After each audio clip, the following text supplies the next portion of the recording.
This is Health Broadcasting Service HBS Radios, your global pioneers in specialist radio broadcasting, bringing you everything to enhance your health and well-being. Health is your human right. HBS, your partners in everything about your health and well-being.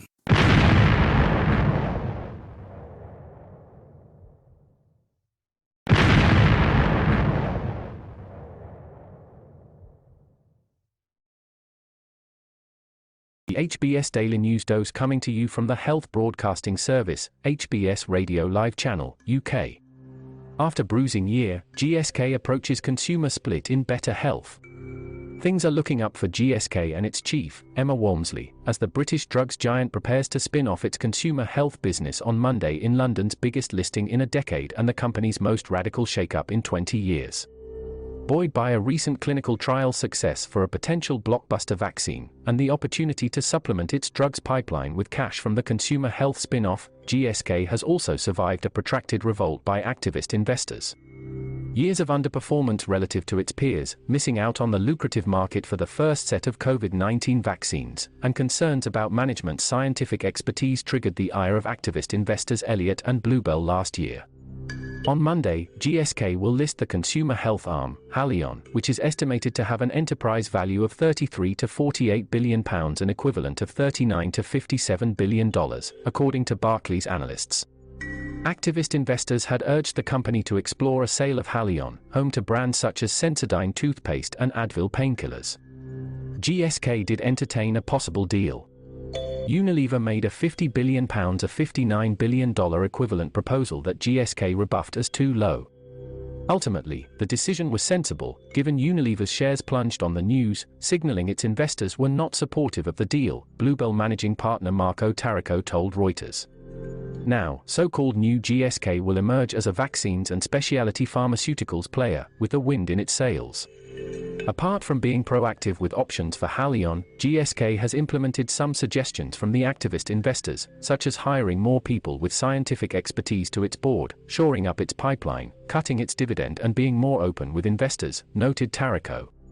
If you're asking for 10 things, and 4 or 5 are done, that is already better than not doing anything, he said. Since we got engaged with the management, there has been a restoration of more faith and higher focus on trying to bring forward the products in the pipeline.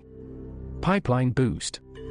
Last month, GSK's keenly watched vaccine for RSV, a common respiratory virus that has long flummoxed scientists, was successful in a late-stage trial, offering a big boost to the company's growth prospects given its multi-billion-dollar peak sales potential.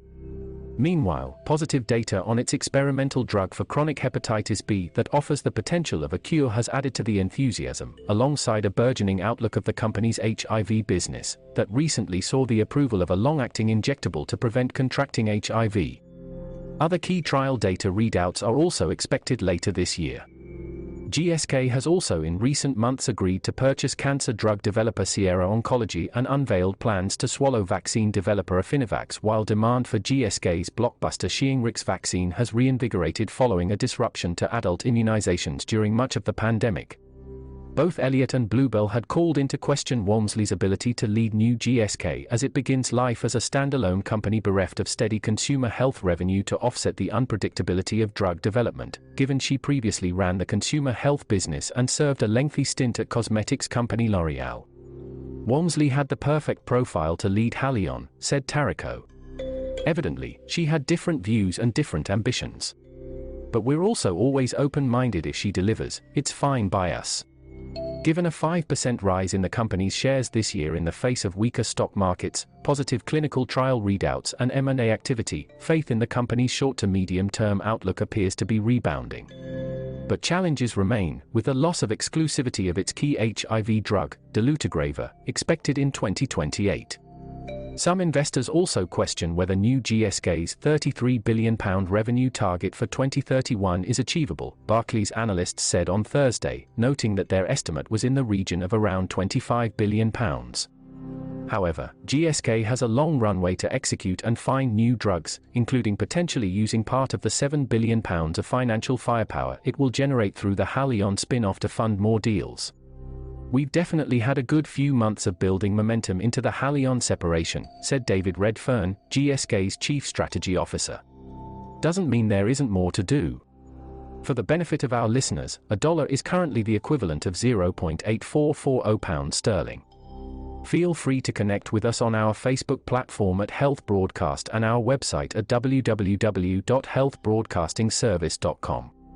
And please remember to press the subscribe button to stay abreast of timely, vital, and authentic health news developments from around the world, delivered to you by the Health Broadcasting Service UK, on our YouTube channel. We will bring more updates as news develop. Stay safe and remain healthy. Bye for now.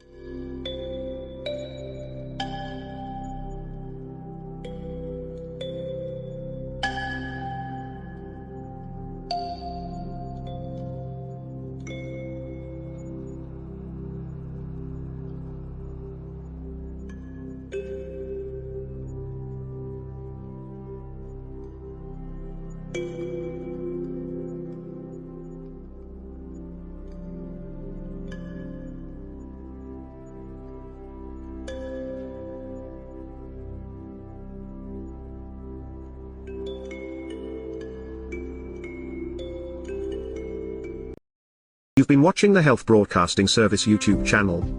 Your channel of excellence and distinction. Pioneering specialist radio broadcasting. Giving you the best experience. Subscribe to our channel.